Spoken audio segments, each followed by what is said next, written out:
নমস্কার বন্ধুরা, আজকে আমি রান্না করব কচুর শাক। আমি কচুগুলো কেটে ভালো করে ধুয়ে নিচ্ছি। এবার আমি একটু কচুগুলো ফাঁপ দিয়ে জলটা ফেলে দেব। দেখুন বন্ধুরা, কচুটা আমার সেদ্ধ হয়ে গেছে। কড়াইতে আমি তেল দিয়ে দিয়েছি। এবার দিয়ে দিলাম দুটো শুকনো লঙ্কা, বা দিয়ে দেব অল্প একটু পাঁচফোড়ন।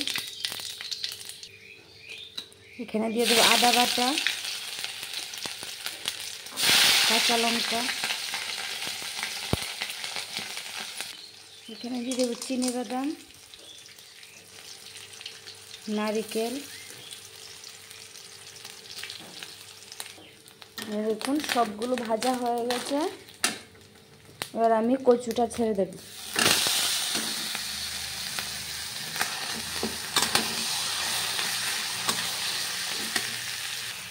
এতে পরিমাণ মতো নুন দিয়ে দেব,